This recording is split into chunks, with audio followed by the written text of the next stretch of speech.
Este es el último episodio de una serie de 12 que decidimos iniciar para validar una forma diferente de llegar a las pymes y a los inversores. Y antes de continuar, quiero agradecer a todos los que estuvieron detrás de este piloto. En especial a Florencia Sass, nuestra encargada de marketing. Flor llevó adelante este piloto con la difícil tarea de perseguirme para llegar a tiempo con los contenidos. Dedicó tiempo a aprender, a editar, a seguirme con esto de probar detalles, efectos de sonido, cortinas, mezclar, reusar pistas y más locuras que hoy parecen evidentes y prácticas, pero que al inicio eran impensables explorar. Así que vaya el agradecimiento. También agradecer a todos quienes prestaron su voz y tiempo para charlar en diferentes episodios. Son muchos, son varios, no vamos a nombrarlos, pero quiero destacar el profesionalismo y la vocación de cada uno de los invitados. En estos 12 episodios hablamos de diferentes temas. Generamos un espacio para jugar con ustedes, validar el formato, validar la audiencia, qué temas mueven la aguja, y la verdad es que también nos divertimos mucho. Les cuento un poco más sobre cómo va a seguir este podcast luego de hablar con el invitado de hoy. ¿Y quién es este invitado? Este podcast estuvo inicialmente dirigido a las pymes y luego sumamos contenido para inversores. Hoy quisimos entrevistar a alguien que está de ambos lados del mostrador. Entrevistamos a Nicolás Rodríguez, padre de familia, amigo de la casa desde nuestros inicios cuando dimos una charla en Sinergia en 2017. Eso fue en reuniones organizadas por Rodrigo Álvarez sobre finanzas personales, pero fue la primera vez que conocí a Nicolás. Nicolás es director del Club del Inversor, un club que ha crecido mucho y que reúne a inversores mayormente minoristas en busca de oportunidades. También es ingeniero de sistema, algo que no se sabe, no se conoce tanto. Es emprendedor de todas las horas y también es inversor con un espectro bastante amplio sobre economía real. Nicolás entiende que las inversiones no son solo para quienes tienen mucho dinero o se visten elegantes. Nicolás invierte tanto en Standard & Poor's 500 como también en te cancela una deuda con la universidad o genera junto a su pareja un emprendimiento de la nada, porque fueron padres. Con Nico fuimos alternando sombreros, donde primero hablamos de emprendimientos y empresas, para después hablar de inversiones. Hoy invitamos a Nicolás Rodríguez para hablar sobre los dos lados del mostrador. Bienvenidos y bienvenidas a un podcast donde charlamos sobre herramientas para gestionar tu negocio. Vamos a recorrer los problemas más comunes de forma práctica. Vamos a explorar casos reales de pequeñas y medianas empresas a través de su protagonista. Soy Milton Rodríguez y esto es el ABC Financiero para Pymes, un podcast de mis finanzas. Bueno, hoy invitamos a Nicolás Rodríguez. Nicolás es director del Club del Inversor, ingeniero de sistema, emprendedor, empresario, amigo de la casa y además padre de familia hace un año y nada. Un año. Exacto. Exactamente un año el domingo. Bueno, aprovechamos para entrevistar a alguien que tiene dos sombreros, ¿no? Un sombrero como emprendedor en diferentes industrias, diferentes negocios, y a su vez el otro sombrero del Club del Inversor, que ha estado trabajando en todo lo que tiene con inversiones y además desarrollando de alguna forma ecosistema o un grupo de personas que se juntaron para hablar de inversiones y que hoy están realizando inversiones en diferentes ámbitos del mercado local. Quizá para el que tiene una empresa, la motivación por ahí principal no es estrictamente la rentabilidad, sino que también le puede resultar raro el hablar de una empresa tiene que tener rentabilidad, pero tanto sea empresa como inversiones, al final, todo tiene que ser rentable, ¿no? Y ese es el aspecto principal en un mundo empresarial. Exacto. Si no es rentable, de hecho, básicamente no cuidan ni las fuentes laborales, no nada. Hay un montón de aspectos que se descuidan, como decís vos, en esto, ¿no? Una ONG por ahí puede no tener fines de lucro, pero una empresa tiene que tener lucro para poder además seguir funcionando. Exacto. No, en primer lugar, muchas gracias, Milton, por la invitación. Un gusto poder estar acá y hablar, como decía Milton, desde los dos lugares, de los dos lados del mostrador, que del lado de el emprendedor, que quizás en un momento se cruza con el inversor para conseguir financiamiento, y también desde el lado del inversor, que también busca emprendimiento como inversión de riesgo, ¿no? Totalmente. Aparte, a ustedes les ha pasado desde el Club del Inversor estar en los dos lados, ¿no? Hacer competencias para emprendedores y fomentar esa búsqueda de capital, como decía recién, pero también fomentar la inversión en esos emprendimientos del otro lado, ¿no? Del lado de los socios del club. Sí, sí, es algo que acá no hay mucho, incluso, sobre todo porque la gente al lado, digamos, a invertir en un emprendimiento le aplica digamos, el chip de cualquier, de cuánto voy a ganar y demás, y eso está muy... ¿Cuánto y cuándo? ¿Cuánto y cuándo? Y sobre todo son dos preguntas que desde el lado del emprendedor nunca te van a poder contestar. De hecho, si te las contestan demasiado firme es porque están errando y tendrían que haber ido al banco. Entonces, nada, es todo un tema. Por eso nosotros a estas instancias que estamos haciendo, donde tratamos de vincular el ecosistema inversor con con el ecosistema de emprendimientos, le ponemos bastante pienso a lo que son capacitaciones previas para que cuando el día de mañana un inversor se acerque a un emprendedor para financiarlo, darle dinero o quedarse con una parte de su emprendimiento, los dos puedan hablar el mismo idioma, tanto emprendedor como inversor. Sí, incluso, tal vez este es fuera de lo que es el capítulo, pero un poco siguiendo lo que decías vos. En su momento nosotros tuvimos capacitaciones nosotros, Mi Finanza, tuvimos, yo en particular, capacitaciones de Xavier Casares, que era el CEO de Tibidabo, que vino a dar capacitaciones a emprendimientos para levantar capital, pero también a inversores para entender qué es esto de invertir en startups, ¿no? Y me acuerdo que nosotros la segunda ronda de inversión la hicimos, o sea, me basé en las dos capacitaciones para, con un sombrero, decirle, bueno, esto es lo que tenés que evaluar de una startup. Me sacaba el sombrero, me ponía el otro sombrero de Mi Finanza y decía, bueno, esto es Mi Finanza. Pero era bastante duro, era bastante ácido decir, si vas a invertir, no sé, ahorros, no inviertas. Si vas a invertir, si vas a pedir prestado para invertir acá, no inviertas. Si esperás una rentabilidad en determinado, no inviertas. Y así con todo, ¿no? Y ahí, bueno, fue, por suerte, esa sinceridad y ese tipo de acercamiento a lo que sería en ese momento súper inmaduro el ecosistema de inversión ángel minorista en Uruguay. Inversor ángel. Un inversor ángel es una persona que arriesga capital propio en una etapa temprana de un emprendimiento y a cambio recibe una participación accionaria. Generalmente también aporta su conocimiento empresarial o profesional para el desarrollo del emprendimiento, lo que se conoce como smart money o dinero inteligente. Fue bastante exitoso. Que eso último que decís es una realidad. Hoy, digamos, se está comenzando a mover ese ecosistema de inversor minorista. Primero porque tanto los emprendimientos piensan que para recibir inversión tienen que, sobre todo del mundo startup, Sí. Ya miran para afuera en el primer pestañeo. Y segundo porque los inversores minoristas primero piensan que hay mucho de que nosotros, incluso en el podcast del club y más, lo vimos mencionando. Primero piensan que no es el mundo de inversiones no son para ellos, ¿no? El inversor minorista no se hace a sí mismo inversor. Piensa que su poco dinero directamente no vale, no juega. Y menos que menos se va a poner a pensar de que puede invertir en determinados emprendimientos, desde los chicos hasta los grandes, en diferentes etapas. Entonces, primero hay que generar como una concientización de que esto se puede hacer y que es viable, y después hay que ver, hay que capacitar a ambos lados del mostrador sobre el cómo. No, es esto, ¿no? Es cómo evalúo, por ahí capaz que, y es lo que más se veía en inversores minoristas, bueno, instrumentos de, no sé, desde plazo fijo hasta letra, bono, algo que me da una rentabilidad estable y demás.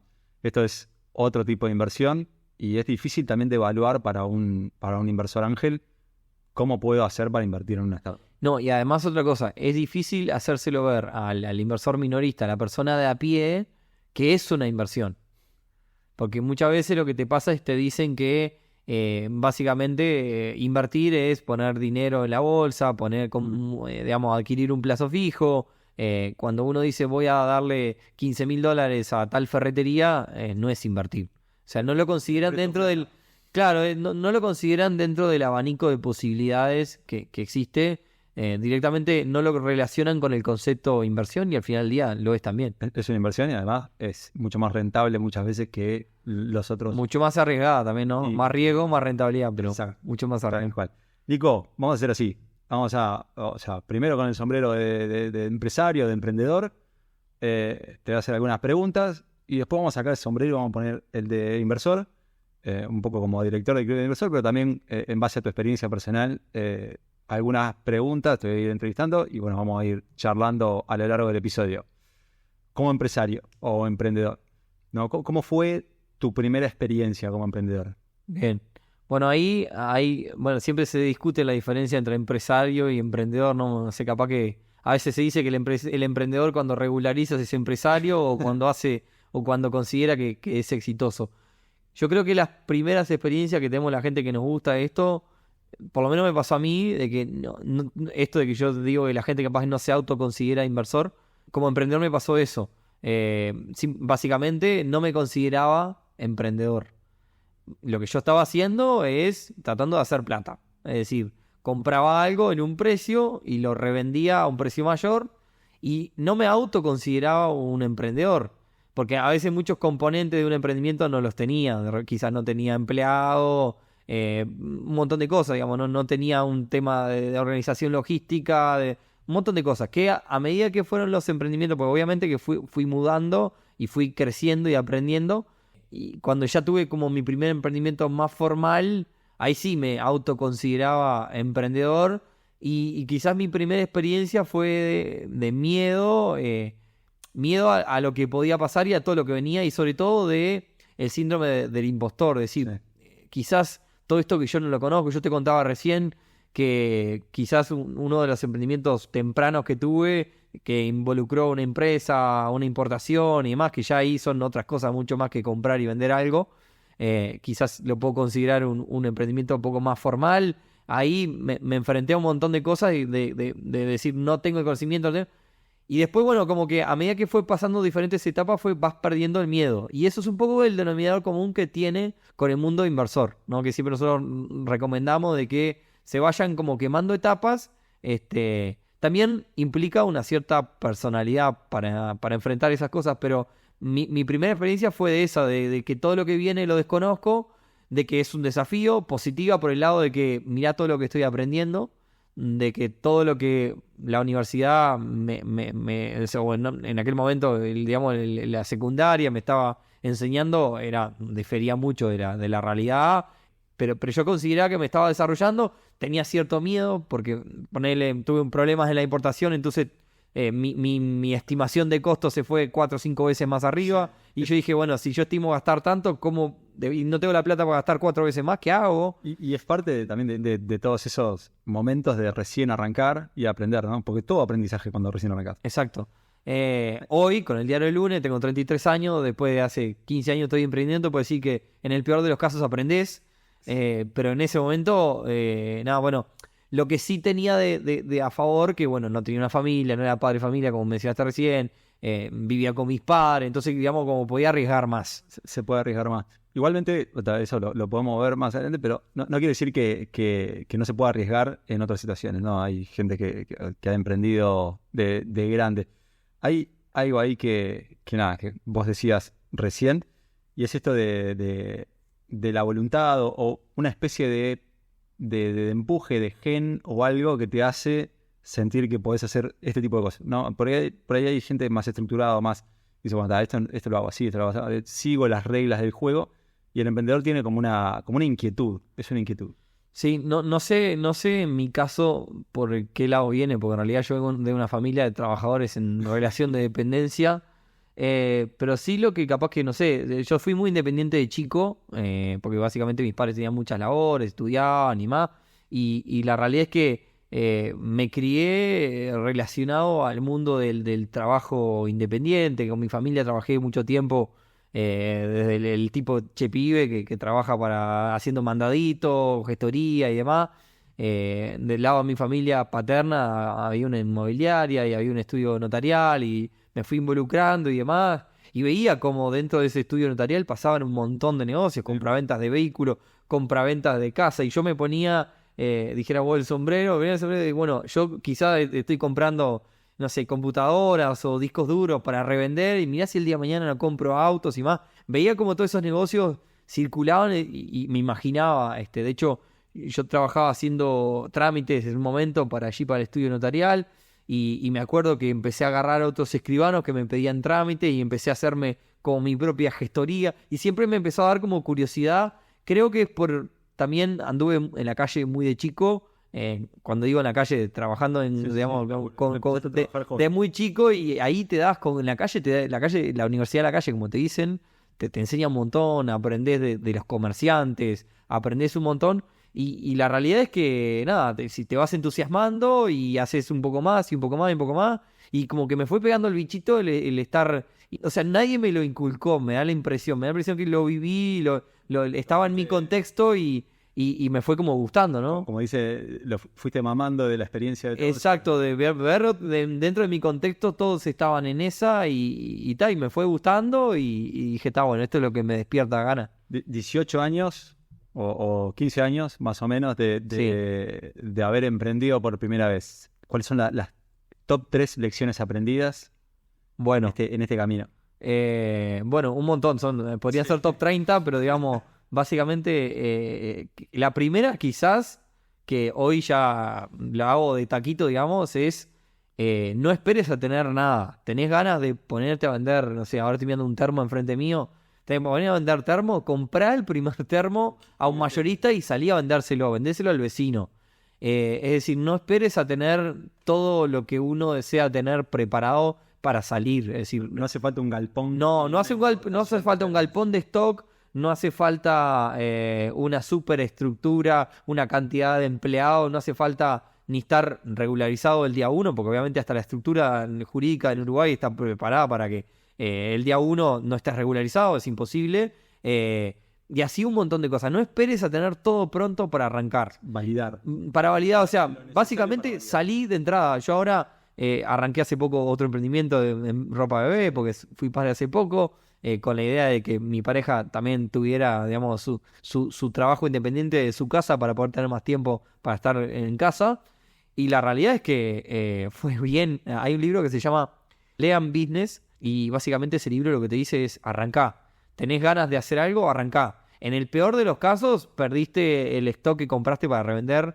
Pero básicamente ahora con ese emprendimiento fue muy loco. Es decir, che, ¿te parece si ponemos una tienda de ropa? Listo, busquemos en las redes a ver quiénes son los proveedores, llamémosla, vemos qué precio nos hacen y arranquemos. Armamos las redes y listo. Y así fue que arrancamos. Y en cuestión desde que dijimos, vamos a ponernos a vender ropa bebé, a que estamos haciendo la primera venta, pasaron 13 días, 10 días. Y lo importante ahí es también no setearse la expectativa de, bueno, arranco esto para vender, no sé, $1 millón. No. Validar que cero. Hay negocio, no hay negocio, pero que sea... Cero expectativa, que sea el más rápido, fallar lo más rápido posible. Fail fast. En cuestión de 10 días, mi pareja vive eso hoy. O sea, en 10 días estaba viviendo de renunciar al trabajo a vivir de otra cosa nueva, totalmente nueva, en 10 días. Y eso se logró básicamente donde voy, compro la mercadería y la saco a vender. Valido. Y si me sale mal, bueno, perdí 15 días de esfuerzo y el primer stock capaz que se la tuve que vender a la tía a precio de costo. Bueno, no pasa nada. Se ganó muchísimo en experiencia. Sí, entonces esa es como la primera lección. Salí a arrancar. Validar. No esperes a tener un Mercedes-Benz y querés vender auto. Vendé el primer cachilo que puedas. Listo, y después ves. Esa es la primera lección. La segunda lección es que fallar y que te salga mal es parte del juego. Y es probable que fracases un montón de veces. Y bueno, esos fracasos te van a dar un nuevo aprendizaje. Yo estuve en el rubro gastronómico. Sí. Tuve 2 negocios gastronómicos y en uno de ellos me fue muy mal y me sirvió fracasar rápido. Muy mal, te digo que arranqué y a los 4 meses estaba refundido, porque lo tomé medio que casi fundido. Y bueno, perdí un montón de dinero, pero esos 4 meses fueron mega intensos y muchísimo aprendizaje para otros nuevos negocios. Entonces, siempre en el peor de los casos vas a aprender para un nuevo negocio y eso te va a dar un montón de conocimiento que te ayuda. Entonces, fracasá lo más rápido que puedas y arrancá de nuevo. Aprendé, no le tengas miedo no te consideres ni un perdedor por haber fracasado un montón de veces, ni un ganador por haberla pegado una vez. Muchas veces lo que pasa es que la prensa está llena de noticias de éxitos. Sí. Pero no alcanzaría. Pero todos los que fueron exitosos le erraron 1000 veces antes, obvio. Yo también le erré 800.000 veces, ni tampoco irte a saqué el estadio. O sea, le sigo errando con un montón de cosas. Hoy estamos a 6 de junio del 2023. Te digo esto que mi pareja vive el emprendimiento de ropa, capaz que en un año estamos fundidos y tenemos que cerrar y arrancar con otra cosa. Básicamente es eso. Esa es la segunda lección. El fracaso es parte de... Rodri, mi socio del club, siempre dice que el 90% de las pymes no llega al segundo año.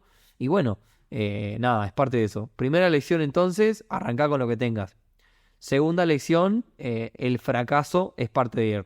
Y tercera lección, en todo el proceso, lo más importante es la red de contacto y la confianza de las personas que hayas logrado generar. Yo hoy tengo una empresa de limpieza también como parte de este proceso. Me río porque... y a la persona que tengo de socia en esta empresa de limpieza, que es una persona que yo le dije, che, mirá, necesito que me ayudes en este nuevo emprendimiento, que lo tomo porque para salir de un problema, que es larga la historia, pero no importa. No, la parte de es larga la historia, pero bueno, le digo, necesito que vos me ayudes con esto, porque yo no tengo tiempo para esto, que vos lo lideres, yo te hago de socio, te ayudo en la parte que vos, digamos, sos más débil, y a esa persona... lo conocí porque yo le daba financiamiento como inversor 3 años atrás en otras cosas y hoy somos amigos. Y la realidad es que lo más importante en todo el proceso es la red de contactos. El activo más importante que tiene cualquier emprendedor es su red de contactos. Nunca sabés qué puerta va a tener que tocar y yo qué sé, y que la red de contactos, cuidarla. Totalmente. Sé que ahora me acordaba, en algún momento me habían entrevistado también y bueno, 2 consejos que me habían pedido. En realidad uno era enamorarse del problema y no de la solución. Y esto es un poco de fallar rápido, pero entender cuál es el problema y buscar soluciones para eso y iterar rápido y no encachilarse en nada. Si no sirve, dejarlo, tirarlo y no pasa nada. Y lo otro era también, ¿no? El equipo. Que el equipo es como, o sea, digamos, cuando son varios, es el equipo, esto que decías, este socio termina siendo parte de tu equipo, y fue parte de tu equipo porque, como decía vos, vienen de los contactos que son... Bueno, Guillermo, que es quien nos trabaja en el Club Inversor, nos maneja toda la operativa, es un amigo, un contacto en el que pongo la mano en el fuego por él. Yo a él lo conozco porque él tenía una fábrica de golosinas y de alguna forma empezamos a compartir diferentes grupos donde nos sumaban de emprendimiento y demás, y notábamos que como que teníamos un poco de ideas parecidas, con perfiles diferentes, y nos empezamos a juntar para hacer un ping-pong de ideas de, che, mirá, en tu fábrica de golosinas quizás puedes hacer esto, y vos no la veías porque estás adentro todo el día con la operativa, y yo lo veo de afuera, y un día me invita a comer, y me dice, bueno, yo te invito, y yo sentí que estaba en la deuda con él, y después le seguía ayudando y demás. Y el día de mañana Guillermo le pasó que vendió la fábrica, quedó medio en el limbo, medio que sin ningún emprendimiento, ni trabajando para más nadie. Y le dije, Guille, vení a laburar con nosotros porque necesitamos a alguien que sea como vos. Y hoy es alguien, es un pilar para el Club Inversor. Y ese fue alguien en contacto de confianza. Te estoy hablando de como hace 6, 7 años que lo conozco. Y entonces lo importante eso es lo más clave. Nunca vas a tener... o sea, te va a ir mucho mejor si vos mantuviste tu red de contacto, que yo trato de mantenerla de que tenía el Movicom, digamos, de cuando yo te conté que hacía gestoría con 18 años, ¿no? Trato de que siempre trataba de mantener el contacto. A veces mantener el contacto es difícil. Aprovecho los cumpleaños, te saludo para el cumpleaños y hacía 4 años que no hablaba contigo y bueno, ¿cómo andabas? ¿En qué andabas? Contame, no sé qué. De forma desinteresada, con la idea de mantener un buen contacto contigo y que el día de mañana podamos tener una conversación que quizás, sin saberlo, surgen cosas. Nico, vamos a cambiar el sombrero. Sí. Nos pasamos al lado del inversor ahora. Bien. ¿No? ¿Cómo fue? Porque también, o sea, arrancaste muy joven en esto de emprender, comprar y vender y demás, pero tampoco llevó tanto tiempo arrancar como inversor. Mi primera inversión fue educativa. Yo me recibí en la Universidad Católica. Pagaba financiado porque no tenía, o sea, básicamente yo tenía los trabajos en relación de dependencia para poder pagar la universidad. Paralelo tenía como mis negocios, pero no iba a una gran escala todavía. Es decir, todavía no compraba y vendía autos, por ejemplo, porque no tenía capital. Entonces, me pasó de que le quedé debiendo a la universidad una determinada cantidad de dinero, porque obviamente que la financié. Y cuando me recibí, me pasó de que tenía como plata para pagar para adelante. Entonces, la primera inversión fue decir, bueno, yo voy a sacar esta deuda. Entonces, fui a la universidad, le dije, bueno, decime cuánto te debo. Listo, fui, le pagué al contado toda la plata que debía. Esa fue como o sea, ya venía haciendo inversiones más chicas, pero esa fue como la gran inversión, porque fue varios miles de dólares.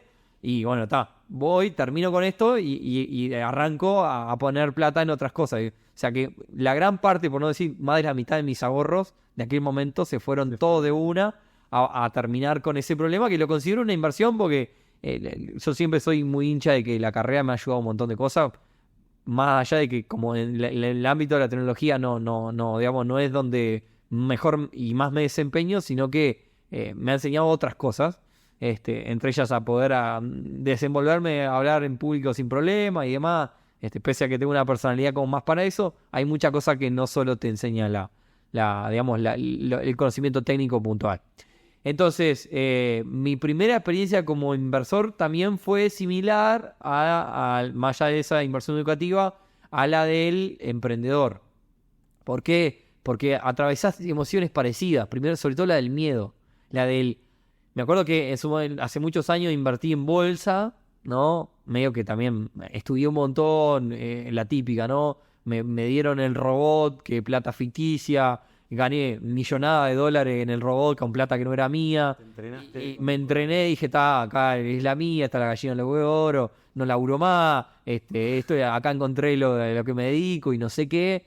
Después, obviamente, hay un componente psicológico cuando pasas a usar plata tuya. Ya no es la misma. No, exacto. Te comportás diferente.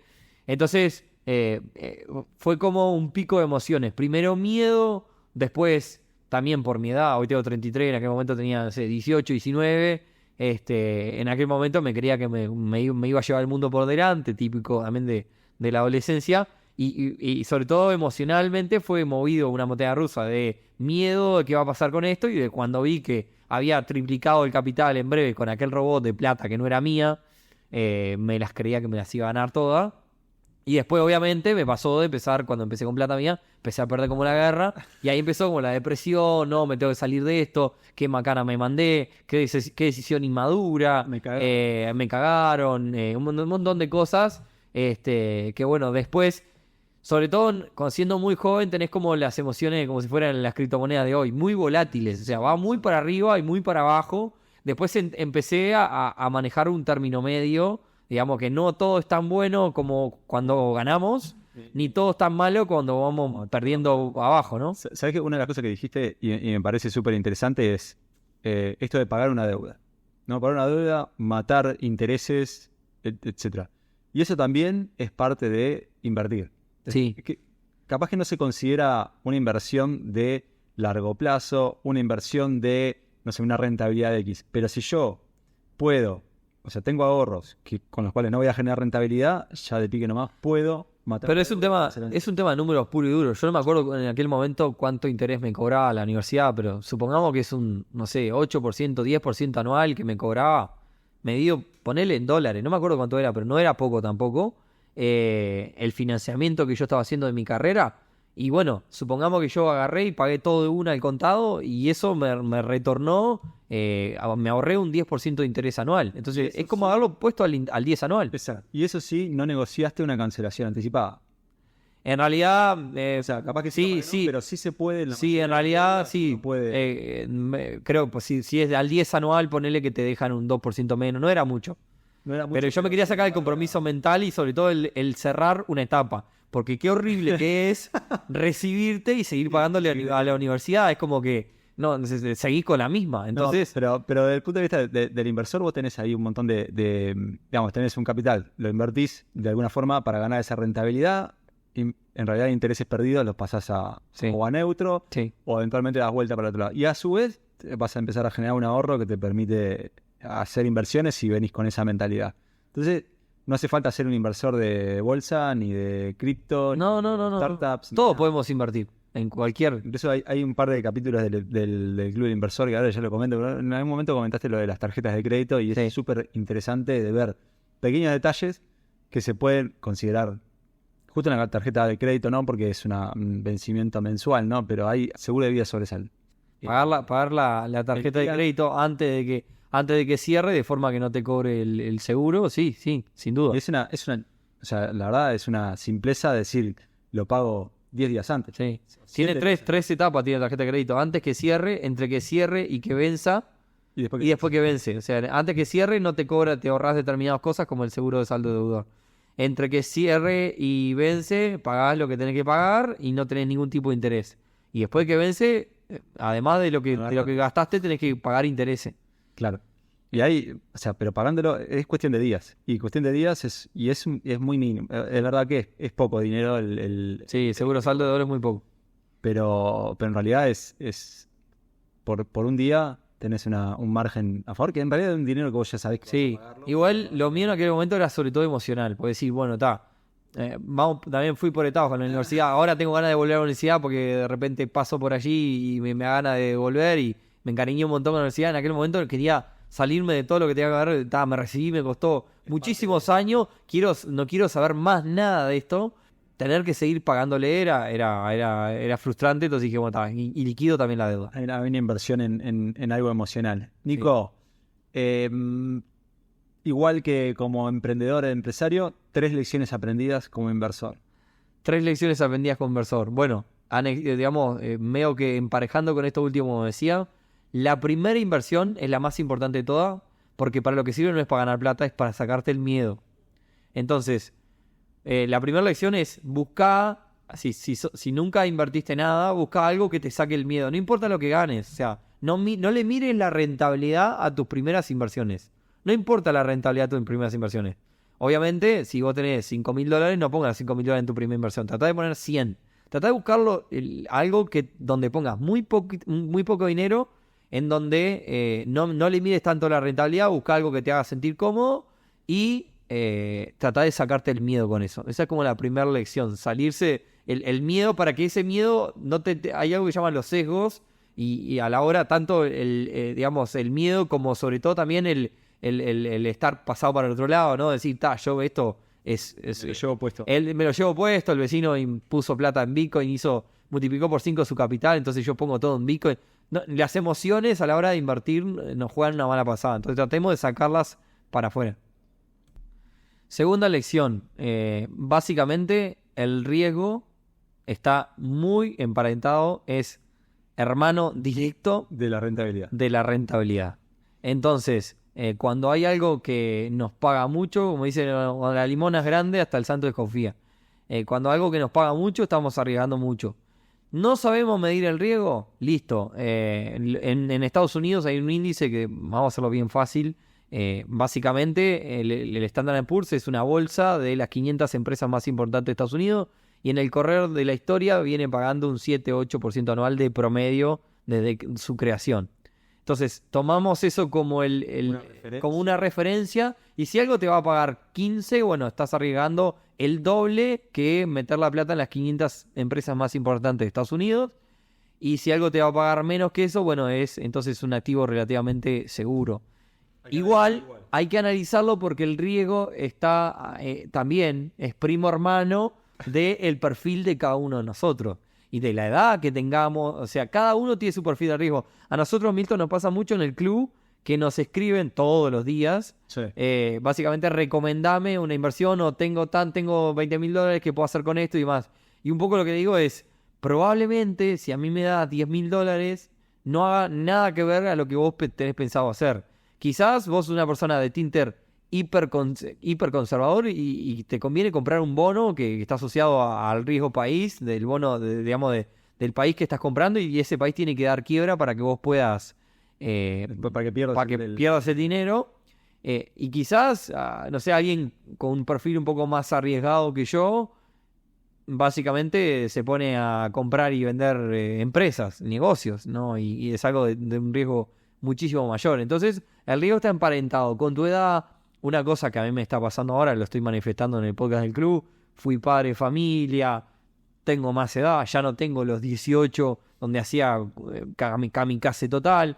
Soy una persona de perfil arriesgado, sí, pero estoy bajando mi riesgo de a poquito en cosas emparejado con cada uno. Con la situación personal cada uno. Yo hoy tengo una familia, no puedo arriesgar la plata que tengo para comer, porque básicamente es un... Sí. Nadie se ocurriría hacer. Quizás el día con 18 viviendo con mis padres, ahora, arriesgo todo mi salario como trabajador porque, digamos, no tengo... Que hay un tema de... Bueno, en el primer episodio hablábamos de las necesidades que arrancaban por la fisiológica y demás, ¿no? Vos tenés... Con tus padres tenías las fisiológicas cubiertas, Sí. entonces no te importaba nada. Bueno, hoy esas necesidades fisiológicas digo, por decir, la base de la pirámide, las tenés que cubrir. Entonces hay cosas que primero tienen que estar antes de arriesgar, antes de riesgo. Entonces, entender que cuando nos ofrecen una tasa, la tasa ya dice el riesgo, esa es la lección. La tasa te está indicando el riesgo. Te dicen un 20 anual, listo, entonces estás arriesgando, es un riesgo relativamente alto, ¿no? Sabemos que el mercado está parado unos puntitos abajo del 10. Y después la última lección es diversificar. Diversificar seguramente es una palabra que escucharon 1000 veces y pensaron en inversiones, pero es tan real como útil y como salvador. Diversificar y sobre todo aprender a diversificar. ¿Qué quiere decir esto? Que esto es un error que cometí en los últimos años. Uno piensa, bueno, básicamente yo estoy invirtiendo en comprar autos. Entonces, le vendo autos al público de alta gama, es decir, compro autos caros y le vendo autos al público de alta gama y le vendo autos al público de, digamos, más abajo y con eso de alguna forma diversifico el modelo de negocio, le vendo autos a automotoras y le vendo autos a particulares y ahí entiendo que estoy diversificando. Pero al final del día lo que está pasando es que estoy siempre dentro de un mismo rubro. Es un error conceptual ese. Entonces ahí estoy diversificando dentro de un mismo rubro, pero se cae el rubro entero. Baja el automotor, sube la nafta, cualquier cosa. Un ejemplo más práctico, turismo. Bueno, yo compro camionetas de turismo para transportar gente. Por otro lado, hago precompras de pasajes para revenderlos de aviones. Y por otro lado, hago compras de noches de hotel para vender.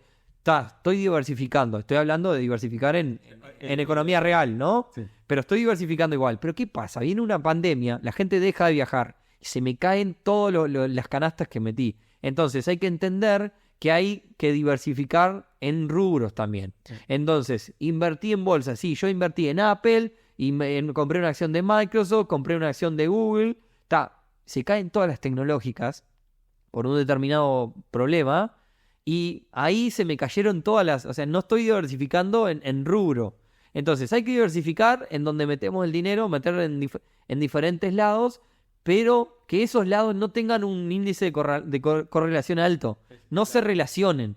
Exacto. Ahí incluso está por ejemplo, nosotros a veces hablamos en mis finanzas de la opción que te da de poder invertir en cheques de diferentes industrias. Sí. Y eso es algo súper visible, ¿no? Mutualismo, como agro, como, no sé, retail, como cualquier cosa. Y ahí puedes diversificar en monedas, en industria y en plazos. El hecho de poder medir la correlación de industrias, eso te da que, no sé, mañana hay un impacto en una industria, te va a pegar, o sea, estrictamente no va a ser, el impacto puede ser, o digamos, balancear en la otra industria. La verdad no se me ocurre ningún ejemplo. Pero yo te doy 2 ejemplos. Dale. Uno me pasó a mí. El que me pasó a mí es invirtiendo en una empresa de transporte que le daba servicios a empresas turísticas. Y decís, bueno, una empresa tiene vehículos y la otra es una agencia de viajes. Bárbaro. Se cae el turismo entero y la empresa de transporte cae porque lo derriba otra agencia. Lo derriba, le damos otro, el rubro. Entonces, básicamente, cae un rubro, cae el otro. Y en lo que vos decías recién, y de repente, que también me pasó, no me pasó a mí, pero sí lo vi, empresa que vende maquinaria digamos, a otras empresas agrícolas, cae el agro y la empresa de maquinaria deja de venderle maquinaria porque es maquinaria agrícola. Entonces está muy correlacionado. Entonces si vos tenías inversiones en los dos lados y se te pueden caer las dos a la misma vez, y sin embargo una es vende maquinaria y la otra cría ganado. Y vos decís, no tiene que ver, sí, pero tiene que ver, porque una le vende a la otra. Hay una correlación y sobre todo entre esas dos empresas, ¿no? Porque por ahí capaz que la maquinaria es, no sé, para la metalúrgica y no pasa nada. Ahí no vas a tener un impacto digamos, en tu inversión porque no sé, todo lo que tenga que ver con metalúrgica sigue funcionando, pero si justo estás invirtiendo en maquinaria agrícola, va a tener un impacto. Estábamos en la parte de diversificación, que tiene que ver con... Y este era el último, ¿no? Era básicamente no poner... las tres lecciones son diversificar, utilizar, sacarse las emociones de arriba, tratar de ser lo más objetivo posible. De hecho, en el club tenemos un método de análisis de inversión que le damos a los socios para que, de alguna forma, hagan un análisis objetivo y no emocional de las cosas. Diversificar y después tener, digamos, un claro análisis del riesgo, porque la rentabilidad es el riesgo. Es la medición de riesgo. Y hacer la primera inversión. Sacarse la miedo de la primera inversión. Nico, para ir cerrando, estamos ahí más o menos a 40 minutos. ¿Qué le dirías a ese inversor inexperiente? Un poco lo dijiste en estas 3 lecciones aprendidas. Sí, al inversor que está como recién arrancando, seguramente el inversor que está recién arrancando es algo que haya juntado fondos toda su vida y recién se anime a invertir. El fondo es chico. El fondo es chico. Entonces, lo primero que le voy a decir es que hay 80.000 oportunidades. Tiene $100. No pregunten. Sí. No sigan preguntando de lo mismo. No sigan preguntando lo mismo. Que nos sigan en el club. Ahí van a ver. Es gratis. Y en el podcast del club lo escuchan gratis también. Pero sobre todo que se considere a sí mismo un inversor. Con $100 igual. $10, no importa. O sea, no hay un monto para un mínimo para invertir. Obviamente que a medida que, si además del valor plata le pongo tiempo a la inversión, obviamente que voy a generar una rentabilidad mayor y quizás me abro un abanico nuevo de posibilidades. Pero siempre hay posibilidad que se considere a sí mismo un inversor. Eso en primer lugar. Y segundo lugar, que en algún momento se va a enterrar. En algún momento de la historia. En la historia, pero además también decías hoy, la primera inversión es para aprender. Para aprender. En algún momento algo te va a salir mal. Tranquilos, es parte de... en algún momento del camino, ¿no? Puede pasar que estés invirtiendo 5, 6, 7, 8 años y no te pase nada. Pero claro, toda inversión tiene un riesgo. Y en algún momento algo te va a salir mal. Hay que entender desde el día 1 que eso va a pasar. O sea, esto va a pasar. En algún momento voy a perder, o voy a estar cerca de perder, o apenas voy a poder recuperar. Sabemos que eso va a pasar. Y para eso no ponerse nervioso, eso va a estar, es así. Básicamente yo soy piloto de Fórmula 1 y manejo a 300 km por hora todos los fines de semana. En algún momento voy a chocar y me voy a pegar un palo. Todos los corredores de Fórmula 1 se han pegado un palo. Bueno, hay que estar preparado, que hay seguridad para hacer eso y demás, y que eso va a pasar. En el caso de las inversiones siempre es a largo plazo, ¿no? Si uno hace zoom, digamos, si uno amplía una gráfica, bueno, hay herramientas para estar preparados para esos momentos. Una es diversificar. Si yo me pego un palo diversificado, y sobre todo si no tengo correlación entre las inversiones, mientras un par se me dieron vuelta y perdieron, las otras van a compensar. Y vos decís, que nos está escuchando, yo tengo $200, ¿cómo puedo armar un portafolio, digamos, diversificado? Bueno, obviamente que a menos capital, menos cosas puedo hacer, pero mientras más pueda subdividir, aunque después obviamente tengo un costo administrativo, ¿no? Que es tratar de administrar todo esto y ver cómo puedo ordenarme y tener controlado todo. Pero bueno, a medida que vayamos creciendo en capital, vamos a ir poder poniendo huevos en diferentes canastas. Bien, Nico, ¿y qué le dirías al que, bueno, ya tiene algo de experiencia y ya ha hecho algunas inversiones, algunas de riesgo, otras conservadoras y demás? ¿Qué le diría a esa persona? Bueno, en primer lugar, que se anime a invertir en pymes. Este podcast trata de pymes, porque básicamente la pyme es el motor de la economía de nuestro país. Entonces, al invertir en una pyme, no solo estamos buscando una rentabilidad para el inversor, no solo estamos apoyando a un equipo y haciendo salir adelante un proyecto, sino que además estamos haciendo retornar dinero a nuestro propio país, digamos, a nuestro ecosistema, en formato de impuestos, en formato de más puestos laborales, estamos mejorando la sociedad que nos rodea. Entonces, por más que hay gente que invierte sin pensar en el valor ético y de retorno y demás, tiene un montón de retorno, que se anima a eso. ¿Por qué le digo al inversor experiente eso? Porque está lleno de inversores experientes que todavía no se han animado, que es como que un rubro nuevo, es como que algo nuevo que apareció ahora. Entonces, que se anime a ese rubro, que obviamente lo tome con un porcentaje mínimo, digamos, que esté preparado, porque es un rubro de alto riesgo. Una diversificación. Claro, que esté preparado para ir en un alto riesgo con eso. Y que bueno, que si todavía no conoce el Club Inversor, que se nos acerque también. Nicolás, muchísimas gracias por sumarte a este episodio. Bueno, gracias Milton. Nada, un placer como siempre y se va el tiempo volando.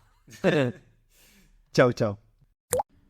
Si te preguntás cómo sigue este podcast, como decía al inicio, este podcast fue un piloto para validar una idea que nos acercara más a nuestros clientes. Por lo que el problema era estar más cerca de ustedes, mientras que una posible solución fue lanzar este podcast. Ahora, como todo piloto, es necesario revisar las hipótesis que nos planteamos al inicio y comparar los resultados. Entender si este canal aporta a ese problema de una forma eficiente. Y este es un piloto para eso, validar antes de invertir tiempo y dinero, o más tiempo y dinero. Inicialmente el podcast se pausa mientras se evalúan estos resultados. Luego podrá continuar, puede suspenderse temporalmente hasta que hayan otras condiciones, o incluso puede cancelarse, no continuar. Es importante no enamorarse de la solución, sino del problema que se quiere resolver.